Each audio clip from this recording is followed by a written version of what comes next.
Hello, everybody, and welcome to the Earn and Invest podcast, where we not only teach you how to earn and invest in your financial life, but also your unique meaning and purpose. I'm your host, Doc G, and today we're going to explore making your first creative dollar with Michelle from the blog Savvy History.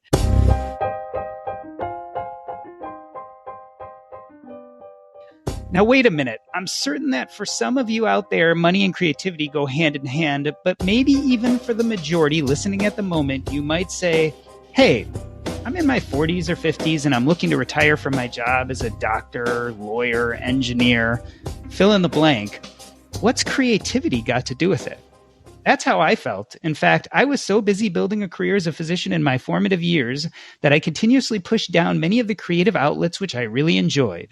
I always spurned activities like writing and public speaking because I thought they were just hobbies. No one makes any money doing that. That's why I became a doctor, to make a living. Yet it was only after reaching financial security that I realized that I had filled my life with activities that lacked the true sense of meaning and purpose that I was looking for. And then I returned to these creative ventures later. We're not just talking about creativity here. We're talking about passion. The old advice used to be follow your passion. Now all the gurus tell us, forget passion, go after what you're good at, and follow your passions in your spare time. And it's not just for you. Maybe you're past some of these decisions, but what about your kids? Do you support your daughter dropping her engineering major to pursue dance? Do you accept your 8th grader's poor grades because he's a guitar prodigy? What do you do? Michelle is the creator of the platform Savvy History, which explores biographies using music and storytelling. Michelle specializes in taking true stories from the past and presenting them in an engaging way with folk music. The original music of Savvy History is one part of a larger project focused on creativity throughout history, distilling research into songs, classes, and written articles about inventors, artists, authors, entrepreneurs, and explorers. You can find her blog series entitled First Creative Dollar at savvyhistory.com. Michelle, welcome to the show. Thank you so much for having me. I love this topic, and I love that you shared your own personal story to start us off. So a little about me, my personal background. I was a musician, a full-time musician in my early 20s. I took a break from college in order to do that. And when I returned to college, I got an endorsement as a teacher in talented and gifted education. So the situation that you described is so common to so many friends that I had growing up and myself, and then later students that I had, where they are incredibly capable of taking a traditional path and pushing themselves to the fullest extent to have a professional life, while at the same time, many of them have burning desires on the side that they know they could fulfill and follow as well, but they don't know if the money would follow. So it's very interesting to talk to people at, around the age of 18 when everything is stirring in those directions. And for example, I even coached and worked with a girl who was trying to decide between music and engineering because she was a straight A student who was clearly going to be brilliant at both. And these decisions are hard. And we think that there's that period when we're 18 when we have to make them, but then they actually just keep reoccurring in life over and over again. As you mentioned in the intro, that a 40-year-old or a 50-year-old could be asking themselves the same questions because we just live in the modern era where there is so much choice and we are humans built to imitate, and we see so much online. We see so many other lives being led in different ways. And then those questions enter our heads and we ask ourselves, oh, am I doing what I need to be doing? Am I using my skills as a person to help others and further myself along as much as I could? It's a really common question, and I am living it and walking through it. So First Creative Dollar developed as my own, I would say, auto psychotherapy. It's my self-help for myself to go and explore these stories about how creative people that I have admired, like Louisa May Alcott, Jules Verne, Bob Ross, how did they navigate this line that they had to walk between a creative life and money And where did their first dollars come from? Did they find those experiences motivating or fulfilling, or were they really insignificant experiences that if you had had them, you would think, oh my gosh, this person probably had no idea what they were going to be capable of in the future based on that first dollar that may have actually just been $1. Let's start with the introduction to your first post. You say, welcome to the first of many posts about historical financial struggles and triumphs. Most importantly, I hope this series offers internal lessons that can be taken away from artistic efforts to make money from creativity throughout time. Why money through creativity? I mean, what's the connection? Why do you pursue looking at both of them together? I just know that some of the most anxiety-provoking moments of my own life were around that issue.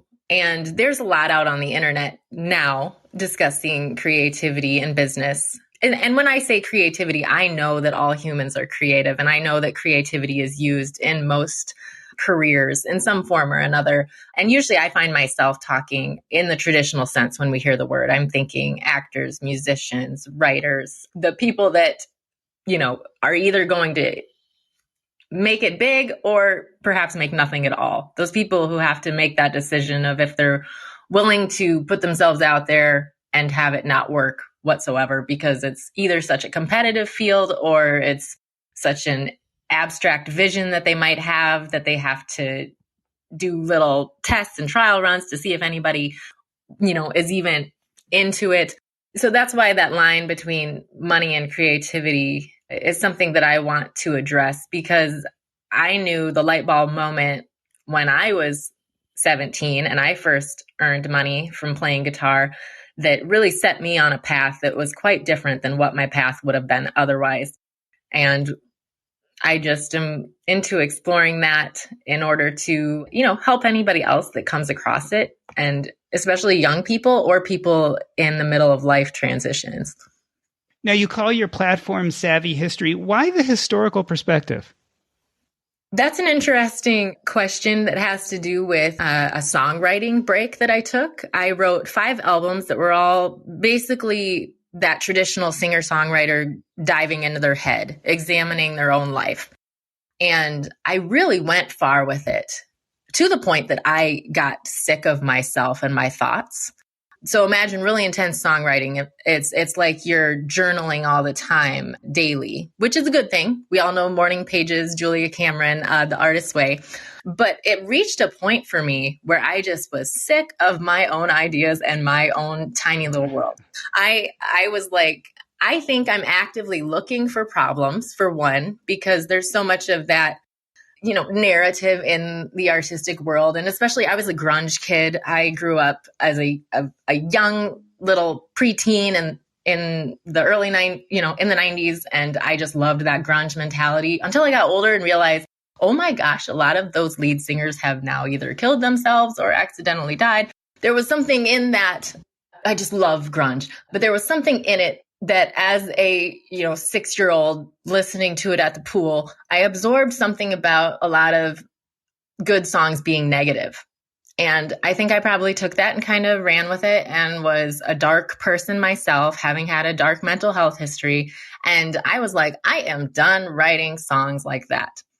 And I had this probably year off where I didn't write any songs whatsoever. And then I decided to write a song through the lens of a historical person. And it was the biggest creative burst that I think I have ever experienced. When people talk about just what we're all striving for when we become creative, that interaction with a deeper side of our psyche that also meets the outside world.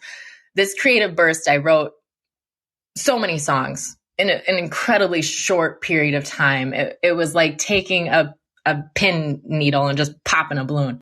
And I realized that was a greater message for creativity overall. And I've heard of certain books that kind of touch on it, like The Alter Ego Effect is a book out there that I haven't actually read yet, but I know that that's kind of what happened, is once I could write through the perspective of other people and I could get outside of my own life and view it as more universal connection, that I was on to something that was healthy, both for myself and as a template for, helping and coaching others.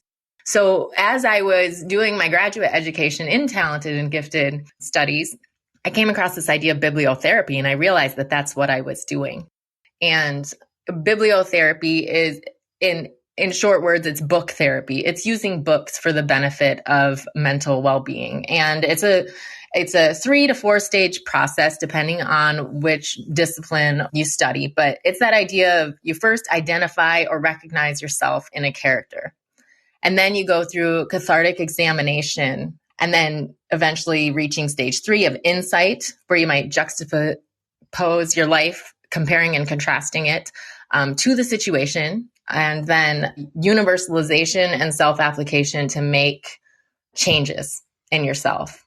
I realized that I didn't have that articulation when I started writing songs through the perspective of historical quirky characters, but that's what I was doing, and that there was a discipline out there for this. So I studied that formally, and that's what I took on for my master's thesis, was this idea of, can bibliotherapy help high achieving people empathize?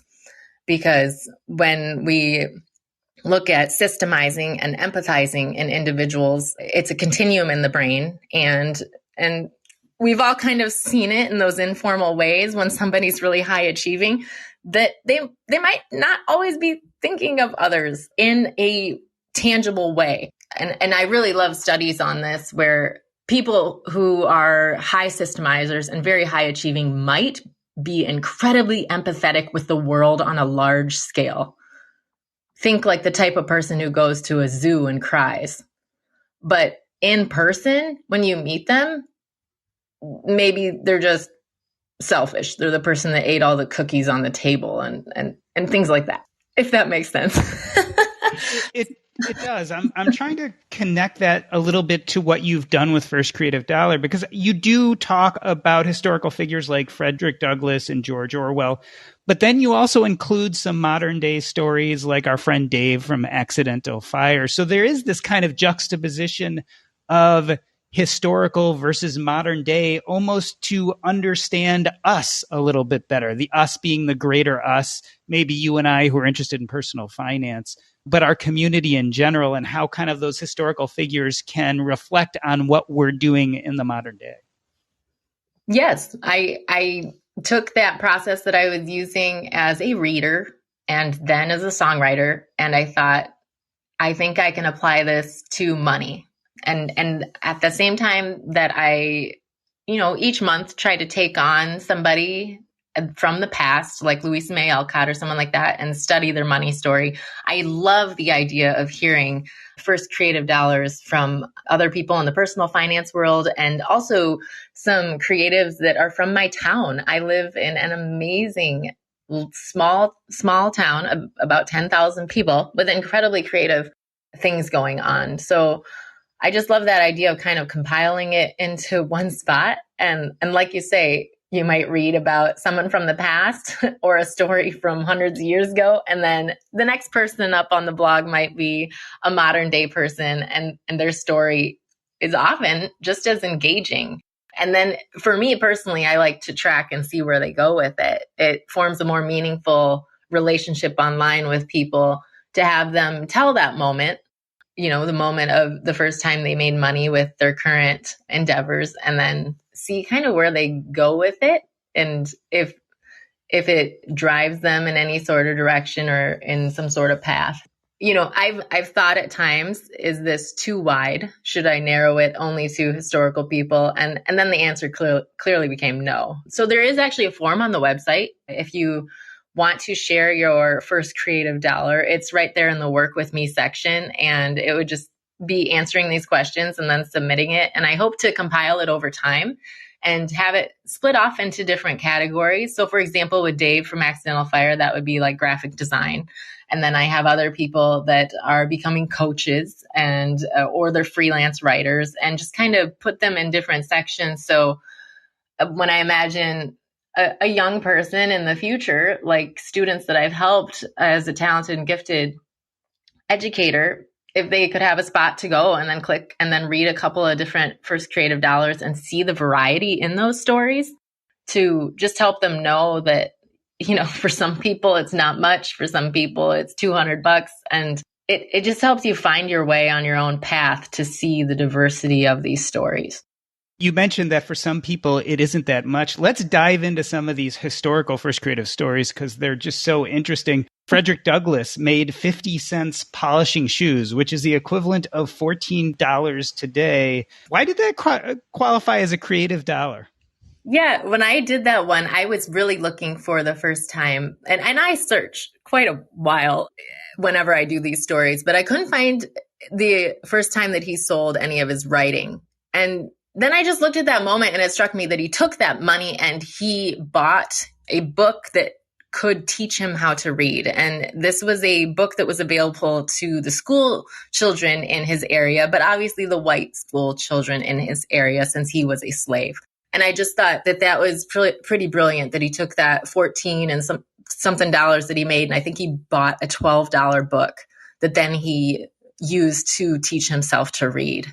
And then history takes over from there. We all know Frederick Douglass as an amazing public speaker, an amazing writer, and what he did for this nation is truly epic. And it's just like, I'll dive in looking for that creative dollar, and sometimes it's not exactly what I think it is.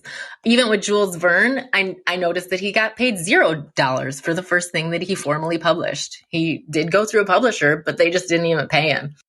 Yeah, and that's not uncommon that the first time one of these historical figures goes to do what we know them for best, they're not always successful. George Orwell is another one who his first book before Animal Farm didn't really make much of a splash. Yeah, I was amazed to learn about how when we experience George Orwell nowadays, we usually first hear about him in English class through Animal Farm, like you said, or 1984 is another one that we hear about him from. And back in the day, he was known more as a journalist or an essay writer. He was not thought of as a novelist. So even just to take these people and understand history happens in terms of context and that they reflect something completely different as time goes by, it is kind of insightful. You've mentioned Louisa May Alcott a few times. She wrote her first short story volume actually for the famous daughter of one of the well-known transcendentalists. Tell us a little bit about that. Yeah, she was encouraged to write when different transcendentalists around her noticed her talent. And I believe it was Ralph Waldo Emerson's daughter that she wrote about some flowers. She got paid to write it, but it wasn't much. And the reason that I love Louisa May Alcott's story is actually further down the line. Her writing of Little Women is kind of comical in a sense. She didn't actually like writing about women and girls, but that's something that her publisher wanted from her. So she wrote this book on an incredibly fast timeline, if you kind of put it in perspective. And then when she went to town after it had come out to pick up her check, she thought that the publishing house was moving or that it had gone bankrupt because there was just such a scene going on outside it. There were tons of people gathered. And to think that she had no concept that it was all the people going wild over her book. I just love that story because we couldn't have anything like that happen nowadays with our fast communication.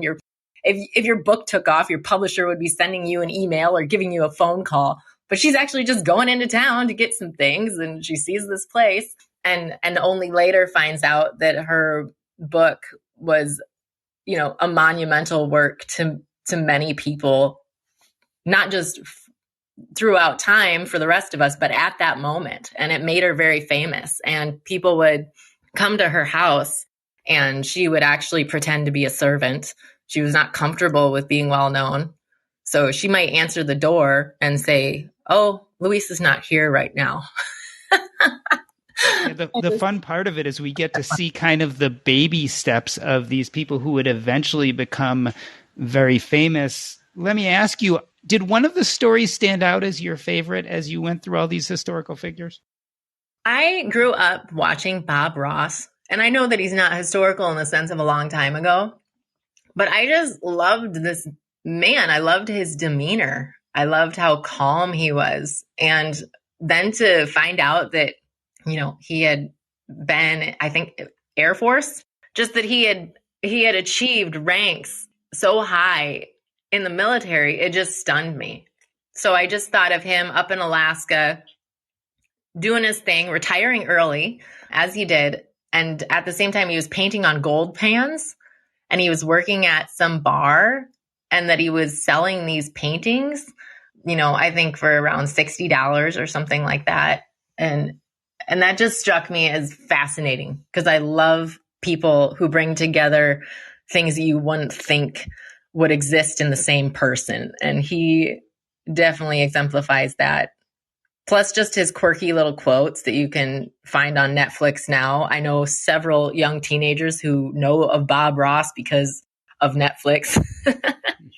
And I can't say, I love all the stories that I explore, but that one just sticks out to me because I never knew his military history. I never would have guessed it.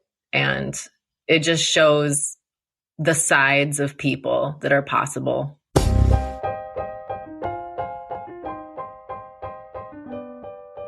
Let me reintroduce you for those just joining. We are talking to Michelle from Savvy History about her blog series, The First Creative Dollar, Doc G, and this is the Earn and Invest podcast.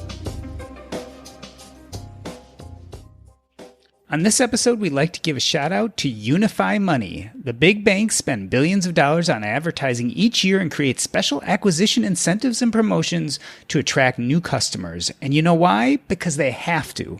Because they offer very poor value for customers' deposits. The separate accounts and functions make it purposefully complex to manage money. All these expenses, advertising, branch costs, etc., have to be paid for. Unfortunately, it's the customers that foot the bill through low interest rates and high fees. A typical bank retains over 90% of what they make from people's money. Unify Money aims to give 90% of the money back to users. It has been created to provide people with a better way to manage their money. Unify Money offers a single solution that includes everything you need for everyday money management, including saving, spending, and investing. Unify Money has optimized your personal financial management to make it effortless, maximizing passive income via interest and cash back and creating long-term financial assets through investment automatically and by default. Unify Money makes your money work for you, not the bank. If you want to learn more, check it out. Go to earnandinvest.com/unify. Again, that's earnandinvest.com/UNIFI and check them out.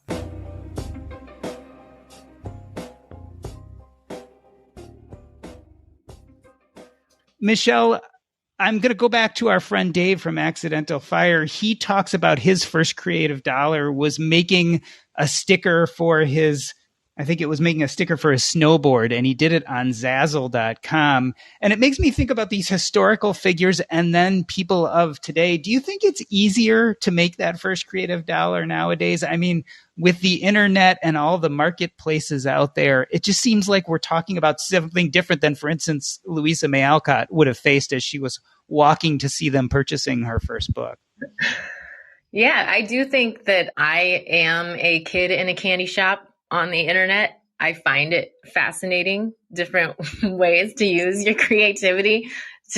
I've never made large amounts of money or anything, but I've just had experiences where I've just been awed, where I'm like, what does this mean? And I didn't even know this was possible when I was a 5-year-old and kids were asking me what I wanted to be when I grew up. I didn't know that the internet would be such a thing and that you could go through something like Dave went and discover a platform and then, work with that platform, learn more about it, try to meet people with something they want while at the same time offering something that you're good at or that you enjoy. I do, if I were to comment on modern life, I do think it is easier. But that being said, it's also easier for everyone.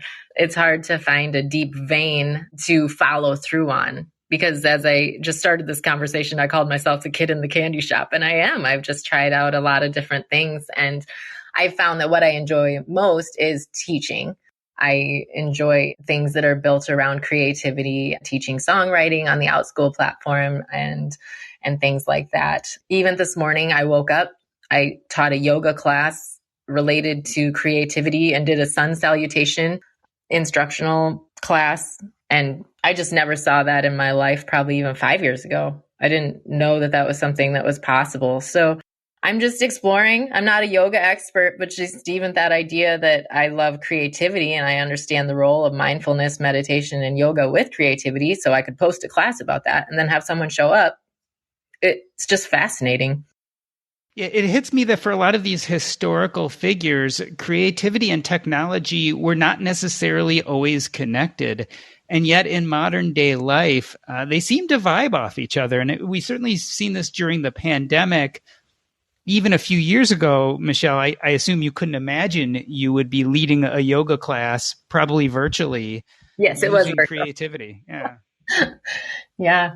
I love technology. I'm someone who has completely changed over a 10, 15-year period. I was definitely someone hesitant about technology. I would say I was one of the last people in my social circle to get an iPhone, but that's all changed. I totally embrace it now. I'm excited every time there's some new tech hack kind of to learn with the tools that I have. Michelle, talk about some of the common threads that you were able to pull from all of these creative dollar stories. Are there some themes that run throughout them? I think it's important to realize for myself that there's no one path. I think that's one of the larger insights, and that people go all in and it doesn't always work out for them. So when I think of the Bob Ross story, I just think of, he's obviously an incredibly talented person, but there's probably a million people out there that painted mountains and trees in a similar way, and they didn't maybe merge it with their business skills. And that's really the difference between who's known and who's not. That there's epically creative people all around you all the time. And I continually encounter people either online or that are my neighbors where I just think, wow, what they are doing is brilliant. I really hope that it's appreciated in some way by the broader world someday. But if not, I hope that person still knows that what they have done was impactful for the few people that encountered it. So that's just something that I'm learning as I dive into these stories. I know that these are recognizable names usually when I take on the historical people, but I think there was probably somebody within 100 miles of them that probably did something amazing, but for some reason, timing is everything, and maybe it didn't come together for them. And that's just a curious thing to sit and ponder about all the amazing works throughout time that we as a culture of people nowadays haven't encountered. In fact, quote unquote failure is a thread for both these historical figures and then the millions of others who never became known. People fail at creative endeavors, or at least fail in the traditional sense of using them to make money. And that was something we even saw with some of these historical figures like George Orwell, who didn't necessarily meet success immediately. There's so many stories about people that we didn't appreciate them until after they passed away. It's just knowing that when you take on a creative task, or if you turn your life in a complete creative direction, that you could be ahead of the times, you could be behind the times, you might meet the culture where it's at, you might not. And then who are you really doing it for? And I don't think it's selfish to say you might be doing a portion of it for yourself because life is short and you just want to see what your mind is capable of. Yeah, that makes me wonder, what percentage of these creators do you think actually supported themselves with their creative work? That's a great question. I'd have to look through to know. It's surprisingly not many. I think moonlighting is very common, especially for writers. For myself, even, I had to think of how much I love to write, but that you have to live life first. So when I was a teenager, I just always wanted to be a writer. And it dawned on me that poetry might be for younger people. And there are studies in creativity about when certain disciplines peak and at what age. So it seems like a lot of poets kind of peak in their 20s. A lot of composers, it's the age 35. But if you're talking long form writing, it's great to have lived a little first. It's great to have experienced some things. So if you're a writer and you're taking that perspective, I think it's great to have a day job. I love good day jobs. I promote that. I talk about that, with a lot of just that personal finance world that I might be on in Twitter for a little bit. I think it's great to have life experience that gets you out of your head and gets you interacting with other people. And you can take that back to your creativity and your creative activities at different times throughout your life. In fact, I think you mentioned Louisa May Alcott was like a governess and a seamstress and did all sorts of things before she was a writer. Do you think the creativity makes people better business people in the end? I mean, that's something that, we pursue creativity, I think sometimes for selfish reasons, but does it have benefits when we become entrepreneurial? Yeah, that's a fantastic thing to ponder. And I can only really connect to my own life experience as, like I said, you just got to picture this young girl that dressed in flannel and combat boots and loved grunge. So then when I started making money off my creativity, what do you think my reaction was? I thought the business world was going to be scummy and slimy, and I didn't want to view myself that way. I wanted to view myself as, I make money playing shows. I make my CDs. I kind of have a secret love of business, but I won't even admit it to myself, let alone the people around me. So I'm kind of just going to daydream all day and write these poems.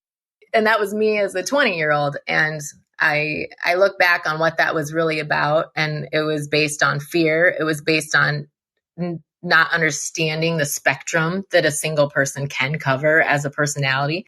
Once again, back to Bob Ross, to go from the fact that he, apologized later on, saying I was probably one of the cruelest generals or whatever that he was, in charge of people. I was probably incredibly cruel and yelling at people. And then he goes on and he paints the nice little trees and the spectrum that people can cover. So I really limited myself, and only as I got older did I realize that I had an appreciation for business, because I think creativity and business go together. It sounds ridiculous to separate the two at this point, especially when we look at traditional business people, the Richard Bransons of the world that are just incredibly out there and incredibly creative and obviously creative. And that's when you realize that the way that got separated long ago might be the right brain, left brain talk that we go on. And modern science has kind of shot that down. Modern brain science has shot it down quite a bit, but we still use that language and we separate ourselves off onto one side or the other. I'm an English person or a math person. I'm this or that. I don't believe that anymore. I think it can all fit in the same circle. So let's broaden the conversation by talking about another dichotomy. After creating this first Creative Dollar series of writing about historical figures as well as modern day creators, do you have a different take on the whole passion play? Like, we now are faced with lots of people, and you had mentioned them before, in their 18, 19, 20-year range, and they're trying to figure out what to do with their lives, what to do with the career. There are many people out there saying, follow your passion. And then there are just as many other people saying, you know what, passions are great, but let's find what you're good at and you can make money at. Do you have any different perspectives about these issues after doing this series? I really don't like the passion talk. Why is that? I do think you have to meet the world halfway, and you have to have something to offer in order to feel fulfilled yourself. I think we enjoy things that we are good at in the long run. I think we enjoy things when we find success in them. I don't think that that's selfish. I just think it's human. And I'm passionate about a lot of things that I would never dream of monetizing. And most of the things that I am passionate about, that I do feel the tug towards turning into a side hustle or a career, are things that I have had objective evidence and other people tell me that I was good at. And it's hard to go back in life and wonder, if I had, been writing and my teacher hadn't said that teacher that I really looked up to, would I have viewed myself as a writer? Would I have developed the talent further? Where did that come from? How much of it was extrinsically motivated because someone complimented me on it versus intrinsically motivated because I loved to do it? There's feedback cycles there that I think whenever we find ourselves in love with something, we have to analyze. And then there's also just the pull of imitation. Humans are built to imitate. And when you think of how many kids out there nowadays want to be a content creator of some kind, either on YouTube or on one of the social media platforms, does that come from imitation? From the fact that when we are on those platforms, the people that we are seeing are usually the people that are very successful at it. And then we want to try it for ourselves. So I think it's just good to be aware of that sometimes you can mistake your own passion for something that is success, maybe in the eyes of your peer group or in the eyes of the wider culture. It's an interesting conversation, this extrinsic versus intrinsic, as well as maybe considering a more hybrid model than just the clear dichotomy of passion versus what you're good at. I know I face that a lot in medicine. I don't think anyone sat me down when I was in my 20s and said, look, you can be a doctor and be creative at the same time. You can use your verbal skills, your interest in public speaking, your interest in writing, and use that to help heal and palliate people when they're going through pain and difficulties. It was only later in my career when I discovered hospice work that I found that I could merge both kind of my passions as well as my formal education. Maybe that's what we're not doing right, Michelle. Maybe we're not letting people know that they can bring that creativity to the more formalized workplace and jobs that they have been told ever since they were a child they should do. I look at the school systems and I see how hard individuals are trying and people, there's so much research out there that we also then need to integrate and try to get the schools to catch up with. And I would just expand on what you're saying by thinking about how you might have several careers. So what about thinking about what order you want those careers to appear in? And that's something that I've been thinking through myself. And I'm kind of pleased with the way I've played it out so far. So I imagine myself 17 and like I said, this other girl that I've worked with, and I loved everything. And that is a really hard spot to be in because you don't know what to choose. And I think, why did I choose music? It's because I knew it was a young person's game. And I know like a lot of flack could come back on me for saying that. But when you even just look at the circadian rhythm of a young person, I was able to stay up late. I was able to do those clubs. I was able to play those gigs and do that. And I got it out of my system so thoroughly. And I have no desire to live that way ever again. Whereas if I had really focused as a traditional career path type of person from the beginning, I think there'd probably still be some little voice talking in the back of my head like, oh, you could have written songs. You could have done that. And now I don't have to say that. I can say, you did it. You saw what it was. It was a good time. And you knew when it was done. There was something inside you that really was able to rise up and tell you when you were done. So I just think order of operations is something that I wish was talked about more. Order of operations for pursuing different careers so you can live a life of variety. Boy, I really connect with that. I'm pretty famous for saying this idea of front loading the sacrifice. And that's how I almost look at my career is I front loaded a lot of the hard work at becoming a physician and being very busy in my 20s and 30s. But what that did allow me to is to become financially independent enough to back away from those things and pursue a much more creative life, which included things like public speaking and podcasting and blogging and doing all those things. So I love this idea kind of being more thoughtful and intentional about the sequence in which we do things. You're the exact opposite for you. I agree. That's what I was going to chime in and say. Yeah, go ahead. Oh, I was just going to say now I realize that if I liked math, I probably could have done something with math pretty intensely for 10 years and then been okay. But it just is what it was, Yeah, and I think you would have missed your moment to be the musician because, like you said, the circadian rhythms, music is definitely, at least in the beginning, a game for young people. Although we know plenty of older people who've been successful at it. But at that point in your life, that was probably the time to do that. Yeah. And now that I have my house that I love, no one could pay me enough to tour. It's something that I would say point blank. I'm like, unless you can take my house that I love and my family that I love and basically my town and put it on wheels, I probably don't want to do that.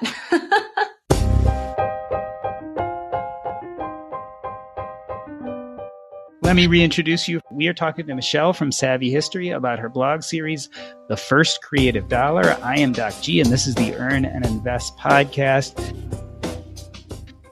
If you've been listening to this show and trying to figure out how do I increase my top line, one way is through real estate. And when I want to learn more about real estate, one of my favorite places to go is the Real Estate and Financial Independence podcast with Coach Carson. This podcast is all about how to use real estate as an asset class to get ahead towards financial independence. There are two types of episodes, one in which the coach himself gives you all the tips and tricks on how to make money in real estate. The other is where he has guests, proof of concept, real life examples of people out there like you and I making real estate work towards their financial independence plan. It is a wonderful podcast. I hope you check it out. Go to coachcarson.com. Again, that's coachcarson.com. Take a listen. You won't regret it.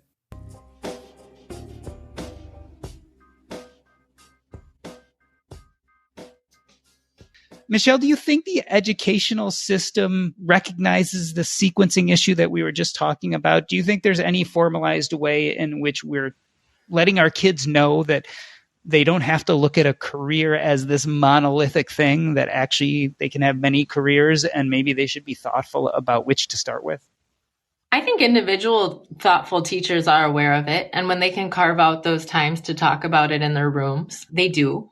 There's kind of an echo chamber in education for people who've never had careers outside of it, though. And I think that's really interesting to think that someone could have started school at 4 years old, gone straight into college, exited college straight into an educational system, and maybe never experienced anything outside of it. It's just an observation. I don't know if it's a problem or not, but as somebody who has had other careers and kind of moved in and out of working in a couple of different schools, it's really meaningful to me. I did help to teach an 8th grade career unit, and I just touch on that fact. And I mention, anytime you spot yourself in an echo chamber, what are you going to do to change things up? How are you going to bring in outside experiences, outside thoughts, and just be able to see a larger picture than what might be happening on a path that's laid out for you while you're making your 4-year plan for high school. That's why I'm really passionate about exploratory classes, not overscheduling yourself by any means, but when the rest of the day is yours, what are you doing with it? Either as a kid or if you're a parent. School, 7 hours there. If you take away all of the extra things, as some parents found during the pandemic, kids can learn a lot in about 2 to 3 hours. They can learn what they were supposed to do. So the rest of the time is yours. Even in that public school setting, the rest of the day is yours. What are you bringing in to explore the variety of careers out there? And even with teaching, you think of how many, there's been just studies that take place where they talk about this progression of students who have parents that have never been to college often become teachers because it was a job they were able to see. And then those teachers go on to have kids that are lawyers or doctors. I remember reading that somewhere, and it was such a light bulb moment when you think of, for me, I definitely resonate with that. And then I would think of kids that I work with who talk to me about being a teacher, either because they really loved me working with them, or they had other teachers in their history that had impacted them so thoroughly, and they hadn't known that anywhere else. And the job market seemed so overwhelming that they just are at least able to guess what being a teacher might be like based on the fact that they were around them all the time. I think that brings us kind of full circle, because when I'm thinking about that echo chamber, it's one of the things I really like about your series, First Creative Dollar, is by giving us some historical perspective, it really gets us out of our modern day echo chamber and gives us some insight about how creative people have made their lives work in the past. Let me ask you this. Is there anyone you're looking forward to profiling in the future? Talk to me about who you think will show up on First Creative Dollar coming up in the next few months. Yeah, well, my life is kind of in flux, and First Creative Dollar is my passion project that I do on the side. So I'm putting a lot of energy into some other things right now, but I do want to do Eric Carlisle because he passed away recently. And I read those books all the time to my kid. You know, brown bear, what do you see? The Hungry Caterpillar, all that stuff. So I just wanted to know, this man who has made his way into so many people's homes, when he started, did he have any idea? And just kind of see what the story was there at the beginning. So that's somebody that I can think of immediately that's been on my radar. But I have a long list going. I definitely have a lot of people I want to look into. I kind of only tackle people that have passed away just to kind of keep that historical feeling going. But there's so many people I'm curious about. I think maybe I should create a dream list of if they're still alive, and I would want to know. It would be a goal to possibly interview them if I was ever able to turn this into something bigger. So, and let's turn back again to your personal platform. Tell us a little more about Savvy History. How did you come up with the idea to bring those both together? This idea of history, personal finance, business, and even folk music. Well, I'm kind of just going through some transitions myself, and then the pandemic just accelerated those transitions for me. So I always knew I was somebody who wanted to try a sabbatical. So my blog started kind of as this personal finance journey that I was going on to make sure that I saved enough to do such an experiment responsibly for my family. I was able to reach that. So I am this year reworking the blog a little bit to turn it into live classes that are based around history and creativity, exploring just famous competitions in history, exploring how living like we have the option to live like a king nowadays. And these are fun ideas and topics that I offer for students under 18.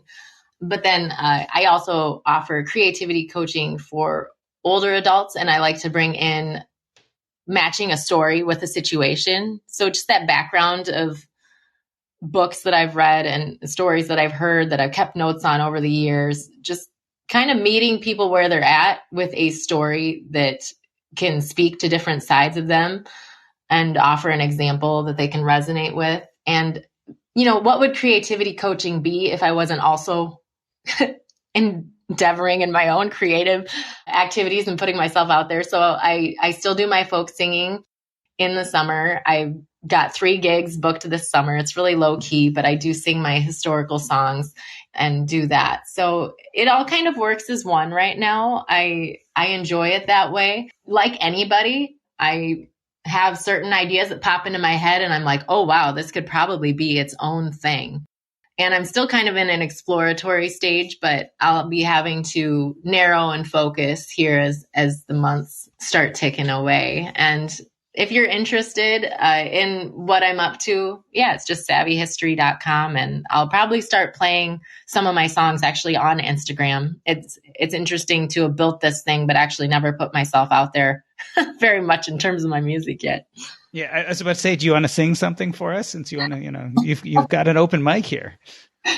I think I'll be getting out there on Instagram and just putting the phone up and having my nice historical photos behind me and getting some songs out there. So people can follow on Instagram if they're interested in the music itself, which it really does tie in with the First Creative Dollar blog in the sense that I pick people that are from the past that are usually overlooked historical people, and then just kind of look through their quotes. I look through their notes, their, online journal parts that I can find. So for example, like I wrote a war letter song based on a Civil War letter that half of it was missing, and just kind of finished what I thought maybe the second half of the letter would have been.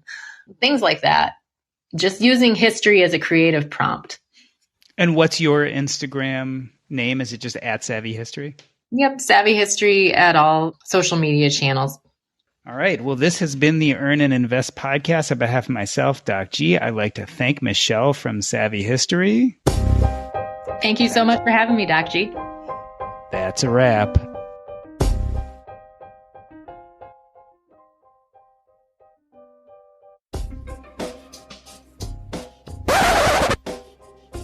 And Michelle, I'm going to have you stay for the after show here. Anyone who is in the studio and wants to ask questions, be sure to ask and come up on stage.